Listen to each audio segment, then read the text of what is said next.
Y gustó muchísimo y nunca entendí por qué se acabó la barra de comedia en Televisa. Nadie lo entendió, de hecho. En lugar de comprarme un coche, un departamento, dije, ¿cuál era el sueño de mi mamá? Ir a Europa. Y nunca había ido a Europa con mi padre. En ese vuelo iban un grupo de terroristas de Abu Nidal, un grupo terrorista, a la empresa, para que me pelaran, para que despertaran. Entonces, claro, despertaron cuando vieron que les llegó una demanda. Es muy curioso. Hace 12 años hicimos la famosa primera temporada. Entramos en una barra de comedia en donde había 4 programas que ya tenían segunda y tercera temporada y nosotros entramos de nuevos. Obviamente la primera semana no nos fue bien, pero en 5 semanas ya estábamos igualados con todos y en 10 semanas éramos ya primer lugar. Y entonces terminamos los 24 programas que hicimos en el primer lugar absoluto de la barra de comedia, lo entendió, de hecho. Pero entonces me empezaron a hablar, curiosamente, al año siguiente o 2 años, oye, queremos que vuelva el programa. Y entonces, sí, cómo no, entonces llamé a todos mis compañeros, oigan, vamos a volver, ay, qué padre, porque nos fue muy bien en la primera temporada, un gran rating, primer lugar de rating. ¿Y qué pasó? ¿Quién sabe? Y no entró. A los 3 años vuelven a hablar, oye, ahora sí va a entrar, ya, y te voy a llamar otra vez a todos los muchachos, al viejito, al tío, a la tía, a todos, y todos puestísimos, y nada. A los 5 años vuelven a hablarme porque iban cambiando de directivos y de jefes. Ya analizamos y queremos el programa. Y a los 5 años resulta que no, 6 años, 7, no entraban. Entonces me dio tanta pena que no entrara con mis compañeros que les dije, ¿por qué no hacemos una obra de teatro de este programa de televisión que está basado en una obra de teatro de Alfonso Paso, que se llamaba El casado casa quiere? Y aquí en la televisión le pusimos La familia de 10. Lo hicimos y con nuestra sorpresa llevamos 500 funciones agotadas en toda la República. Los del medio. No, con la familia de 10. Entonces la familia de 10 seguía gustando y la gente de Televisa, no entiendo por qué no nos llamaba y no había barra, no nos llamaban ni para el domingo, ni para el sábado, ni para el Canal 5, ni el 4, ni nada. Nunca entendimos qué pasó. Y de repente, ya un poco desesperados, nos llamaron este año 18, el 18 me llamaron otra vez, porque yo, de repente ya no hubo exclusividad y yo me indigné mucho y dije, esto no es correcto. O sea, una persona que lleva medio siglo trabajando para esta empresa, no es correcto que ni siquiera se hayan comunicado con nosotros. Entonces puse una protesta, de alguna manera oficial, o sea, una demanda contra la empresa, para que me pelaran, para que despertaran. Entonces, claro, despertaron cuando vieron que les llegó una demanda. Y entonces ya pude platicar con ellos. Me dijeron, no, sí te queremos al aire, Emilio y toda la gente del Televisa. Entonces pactamos volver a hacerla y traíamos el ritmo de televisión. Todo esto lo estoy diciendo como antecedente. Sí, claro. Este ritmo de televisión que traemos es el de teatro. Yo lo que hago es televisión teatral o teatro televisado. Cuando entramos con la tercera temporada, con la segunda temporada, traíamos un ritmazo de teatro. Y como el ritmo de la noche. Exactamente. Cuando tú ves un programa de comedia nuestro con un programa de comedia de otros compañeros productores, la gran diferencia es el ritmo. Traemos un ritmo de teatro. Un tono de teatro, de festividad. Como Cándido Pérez. Como Cándido Pérez, alegre, fuerte, vivo. Jorge, y has tenido una carrera imparable y una creatividad que has echado a andar durante el día 1 que comenzaste a descubrir este medio artístico.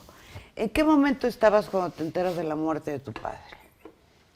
Estaba haciendo teatro, estaba trabajando en el Teatro Palacio Chino, en donde están todavía, bueno, está, la gente sabe dónde estaba el Palacio Chino. Y eso, ¿no? Entre Bucareli y la Alameda y todo eso, ahí estaba, Reforma y todo, y estaba yo haciendo ahí una obra con Juan Ferrara, con Elena Rojo. Nina se llamaba esa obra. Y mi madre estaba haciendo otra obra de teatro, el Teatro de la República. Y un domingo, terminando de trabajar, nos juntamos mi madre y yo y fuimos a comer al Danubio, un restaurante muy famoso, donde voy a cada rato, donde me encanta comer y donde a mi padre le encantaba mucho también ir a comer. Mi papacito ya estaba enfermo, tenía diabetes, hipertensión, o sea, un problema, ya no podía trabajar. Entonces fuimos a cenar y a las 11 de la noche, 11:30, que cerraba el restaurante a las 12, le pedí unos camarones a la gamba, o sea, con gabardina, que le llaman los italianos, que era camarones capeados. Y fui a llevar a mi madre a la casa, le llevamos los camarones, cené con él, platicamos un ratito y todo eso. Y cuando llegué a mi casa, te estoy hablando del año 82, o no sé, por ahí. No tengo muy buena memoria para las fechas. Y cuando llegué a mi casa, mi mujer me dijo, te acaba de hablar tu mamá que te regreses, tu papá se puso malo. Y ahí no había... Es que hay que hablar de los celulares y de los no celulares. Cuando tenemos celulares ahora nos comunicamos muy fácil. Entonces, desde Campeche, Churubusco hasta Las Águilas llegué y de ahí me regresé otra vez y mi padre parece ser que no le cayó bien la cena. Y entonces quiso levantarse porque no le cayó bien, yo me imagino yo que quería volver el estómago y no alcanzó a levantarse. Entonces regurgitó. Entonces un pedazo de algo se le fue para el otro lado, así como decimos, ¿qué pasó? Se me fue para el otro lado, se le fue para el otro lado. Eso le provocó un problema de respiración muy fuerte y eso le provocó un problema de hipertensión y la hipertensión le provocó luego un coma diabético. Todo se encadenó así de alguna manera. Y lo llevamos ahí. Cuando yo llegué ya le habían hablado de la ambulancia y todo. Entonces, fíjate, es la primera vez en mi vida que sentí yo lo que era el peso muerto. Mi padre estaba bien, pero desvariada, porque estaba con la presión hasta quién sabe cuánto tenía de presión muy fuerte. Y no lo podíamos levantar entre 5 gentes. Entonces ya logramos bajarlo, porque la camilla no subía por la escalera, logramos bajarlo, subirlo a la ambulancia, nos fuimos al Centro Médico Nacional y ahí lo atendieron, entró y en 6, 7 horas entró en estado de coma. Entonces ahí estuvo 13 días y 13 días estuvo ahí. No, mi madre y yo seguimos trabajando. Yo estaba haciendo una telenovela, mi madre estaba haciendo teatro, yo hacía telenovela y teatro. Y nos alternábamos con mi padre, mi hermano, mi hermana, mi madre y tu servidor para estar siempre con mi papá y en el centro médico. Y de alguna manera yo leí de repente en algún libro que había gente que estaba ya en ese estado de coma. Yo había platicado con los médicos de qué posibilidades había de que mi padre reaccionara del coma teniendo 70 y tantos años de edad. Y en el estado físico en el que estaba, pudiera volver a hablar, ver, caminar, expresarse. Y me decían que era muy difícil, que las posibilidades eran casi nulas. Entonces leí también por ahí que a veces nosotros no dejamos ir a nuestros parientes, que la gente está en estado de coma, pero ahí están. Y que siempre hay alguien ahí junto a ellos, entonces no los dejamos ir. Y yo decía, oye mamá, ¿y qué pasa si en la noche nos vamos y lo dejamos aquí en el hospital solo? Y a ver si él se da cuenta ya se va tranquilo. Sí, que se esté más tranquilo, que no estamos aquí. No, ¿cómo crees? Tengo que estar aquí con tu papá. Y mi pobre mamacita estaba con mi papá, o estaba mi hermano, o estaba yo, pero siempre estábamos con mi padre. Esos 13 días nos la pasamos con él, día y noche. Y un día llega el momento en que mi madre tenía que irse porque tenía un ensayo de teatro y yo tenía que haber llegado de un llamado de televisión de 2 escenas y le dije, no he terminado, pero ya estoy haciendo la escena. Vete yendo si quieres y yo llego, estaba en el Centro Médico Telesistema Mexicano, estaba ahí cerquitita. Yo llego ahorita, en media hora estoy ahí y resulta que la televisión no tiene palabra de honor. Y se descompone una cámara y te esperas y total que me tardé 2 horas en llegar. Y cuando llegué al hospital, mi padre había muerto a la 1 de la tarde. O sea, cuando no había nadie, cuando no estaba ni mi madre, ni mi hermano, ni mi hermana, ni yo, ni nadie. En ese momento descansó mi papá. Y luego también tú tienes una noticia muy fuerte con el fallecimiento de tu madre y de tu hermana. Sí, fue muy duro.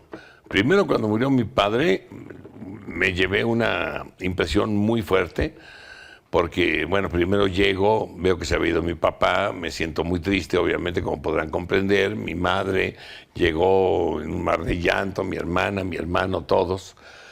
Pero cuando salí del hospital, o sea, me habló el director del Seguro Social, me habló el director de la clínica donde estaba, o sea, de cardiología, me ofrecieron los velatorios del Seguro Social, todo. Me hablaron de Relaciones Exteriores, me hablaron de la Secretaría de Gobernación. Yo decía, ¿qué pasó para darme el pésame? Y cuando voy saliendo, ya estaban las últimas noticias, el periódico, la segunda edición, que aparecía como a las 5 de la tarde o 6.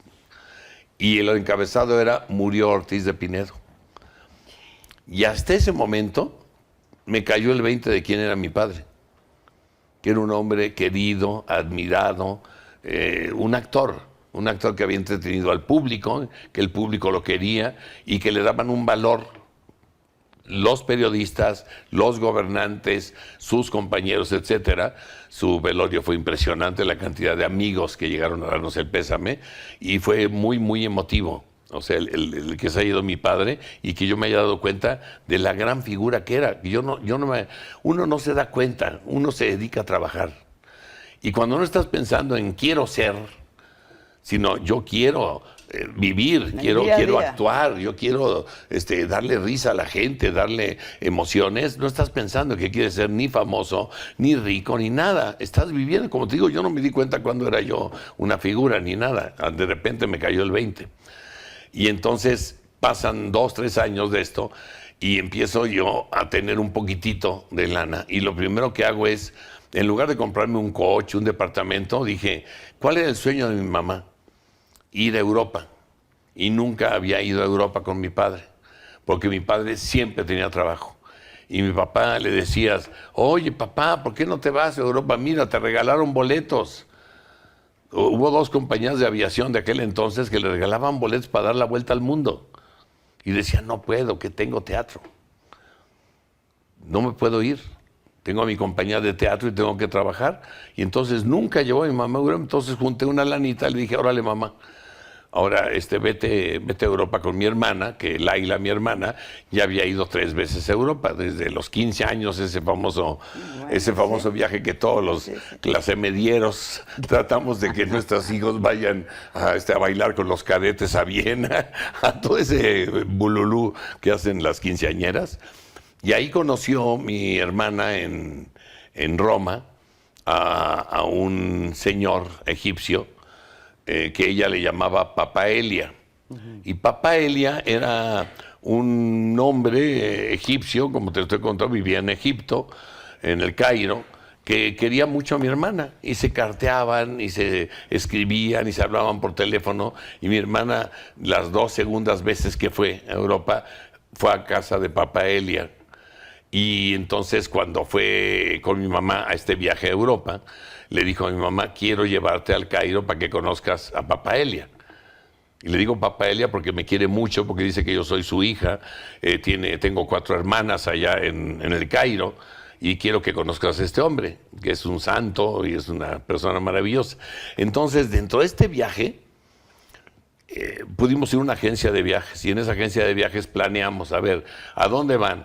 Pues México, Madrid, luego Madrid, Barcelona, luego Barcelona, París, luego París a Londres, de Londres a la Gran Boutique, París, Londres, a Liverpool, y entonces se van todas las tiendas. Y entonces planeamos todo el viaje, hasta el regreso. El único viaje que no se planteó y que mi hermana dijo que no tenía caso, porque ella había hecho ese viaje ya 2 veces antes, era Atenas, el Cairo. Porque ella me dijo, no tiene caso, Jorge, que compres ahorita ese boleto, porque ahí es como un puente aéreo. Cada 15 minutos sale un vuelo de Atenas al Cairo, y llega un vuelo del Cairo a Atenas, porque es la conexión entre África y Europa. O sea, entonces si tú me compras un boleto a determinada hora, determinado día, nos estás obligando a llegar a esa hora. Entonces, déjame. Llegando ahí compramos el boleto. Llegando ahí compramos el boleto. Y así lo hicieron. Y el boleto que compraron fue de una línea egipcia, Egypt Air. Y en ese vuelo iban un grupo de terroristas de Abu Nidal, un grupo terrorista, que se las ingeniaron para meter bombas incendiarias y pistolas. y dentro ya del avión en pleno vuelo, o sea, asaltaron el avión y amenazaron al piloto y hubo una balacera dentro del avión con los guardias ocultos que llevaban los egipcios, había dentro del pasaje guardias, se armó una balacera dentro del avión, se descompresurizó el avión.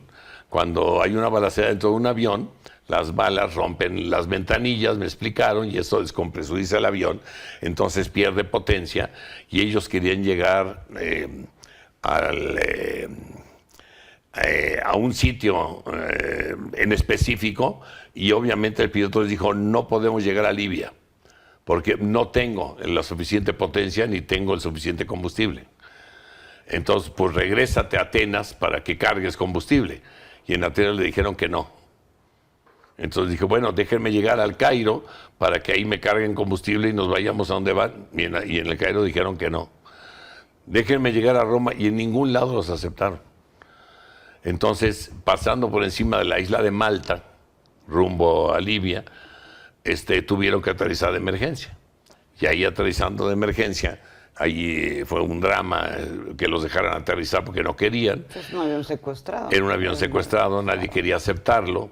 Y entonces ahí se armó también una bronca con las autoridades de Malta, porque ellos exigían gas avión y comida para los pasajeros a cambio de bajar algunas mujeres. Y aceptaron las autoridades darles gas avión a cambio de la vida de algunas mujeres. Y ellos dijeron, ok, únicamente las mujeres árabes. Entonces, dentro del grupo de las mujeres árabes que iban bajando del avión, se coló una chica israelita. Y se dieron cuenta. Y ahí mismo la asesinaron. Entonces rompieron todas las pláticas, entonces se volvió una confusión especialmente violenta. Las relaciones ya no se pudieron armar. Y el gobierno de Malta decidió que quien pudiese intentar la liberación del avión fueran los egipcios. Porque el avión era egipcio. Cuando estaban ahí, los que habían rescatado a los alemanes en Entebbe, los que estaban, el comando inglés, el comando francés, o sea que eran unas chuchas cuereras para acabar pronto, y dejaron a los muchachos egipcios que nunca habían tomado un avión secuestrado. Y cometieron muchísimos errores. Y dentro de los errores que cometieron fue apagar la luz para iniciar su ataque, porque ya se les había hecho de noche, entonces avisaron de alguna manera que allí iban, se metieron por las maletas, entonces, pero para entrar a la cabina pusieron una bomba para explotar, los otros tipos llevaban bombas incendiarias, entonces cuando entraron los soldados egipcios, aventaron las bombas incendiarias, los secuestradores, se incendió el avión. Entraron ya a oscuras los soldados egipcios, se armó una balacera horrible. Para no hacer el cuento largo, porque no tiene mucho caso, de 96 personas que iban, únicamente se salvaron 16. Y entre estas 16 no estaba mi madre y mi hermana. Entonces fueron las dos primeras ciudadanas mexicanas que murieron en un ataque terrorista y de corte internacional. Entonces, me costó muchísimo trabajo cuando nos enteramos de lo que había pasado. Yo no tengo manera de cómo agradecerle a todos los corresponsales de Jacobo Zabludovsky, que son los que me ayudaron. Porque cuando yo me enteré que pasaba esto, mi hermano y yo nos pusimos de acuerdo y dije, tú quédate en México, yo me voy. Quédate aquí por si hay noticias, dónde están, qué pasó, porque había una gran confusión, no se sabía qué había pasado con los pasajeros del avión. Y yo me fui hacia Malta, donde había sido el evento, pero en realidad me dijeron, no, vete a Atenas, que es donde están los sobrevivientes, ahí los llevaron. Entonces agarré un avión, México-Washington, Washington-Londres, Londres-Atenas, con la esperanza que ahí estuviera mi familia, pero de la embajada mexicana me alcanzaron en Washington y me dijeron, el consulado me alcanzó un muchacho mexicano, me dijo, ya no vayas a Atenas, entre los sobrevivientes no está tu familia. Entonces vete a Malta. Entonces, vete a Malta, estamos hablando de 1985. Yo no tenía ni tarjetas de crédito, yo siempre he sido bastante desordenado, esa es la verdad. Afortunadamente tenía amigos que me ayudaron y me dieron dólares en efectivo para poder viajar y para poder hacer algo. Y llegué a Londres a tratar de conseguir un avión para Malta, Y no sabe la odisea, porque resulta que yo llegué a un aeropuerto y yo no sabía que había 2 aeropuertos en Londres. Sí, Como lo que ahora quieren hacer aquí en Caraway. México, que va a haber 3, o sea, no sabes ni para dónde. Entonces yo sin hablar buen inglés, entonces vete así a Heathrow, es cuando había llegado al otro. Al Caraway. Sí, y entonces vete al otro aeropuerto y llego allá y quiero agarrar un avión para Malta y me dice, su visa. No, pues ¿cuál visa? Yo no tengo visa. No, pues entonces no lo podemos subir al avión, la línea aérea. Entonces yo armo un escándalo, pero del tamaño del mundo. Y ahí te salió el inglés, francés, Me salió el inglés, el francés y todo. las láminas acanaladas. Entonces el piloto de ese avión se dio cuenta de lo que estaba pasando y dijo, yo me hago responsable de este señor. Él va por su familia. Entonces me subieron a ese avión y me fui con el piloto. Y el piloto, llegando allá a Malta, fue el que me introdujo a Malta y dijo, viene conmigo, yo lo avalo, es uno de los familiares de las víctimas, porque fue una noticia mundial. Y llegar ahí fue horrible, lo más espantoso que me ha pasado en la vida. Imagínate ir a ver dónde está tu familia, identificar los cadáveres de tu familia, es lo peor que le puede pasar a un ser humano. Y me tocó a mí pasarlo. Y bueno, y luego regresar de allá con los cuerpos de mi padre, de mi madre y de mi hermana. Resulta que yo dije, bueno, ya lo que pasó, ya pasó. Me gustaría incinerarlas para llevarme sus cenizas. No hay incineración en Malta. Me tardé 4 días en que una línea aérea me permitiera subir los cadáveres de mi madre y de mi hermana a un avión, que fue al Italia, que me llevó a Roma. Y ahí me dejó. Y en Roma dije, bueno, quisiera yo incinerar los cadáveres de mi madre y de mi hermana. En Roma tampoco hay incineración. Entonces ya de ahí, ya la otra escala fue al 6º día a Madrid. Y de Madrid llegué en la noche y en la mañana ya salía el avión de Aeroméxico para México, ya no hubo tiempo de hacer nada más y me vine con los cadáveres de mi hermana y de mi hermana y de mi madre a México y aquí llegué cuando yo llegué aquí, entonces ya había embajadores, soldados, generales, pero cuando estaba yo allá no me pelaba nadie.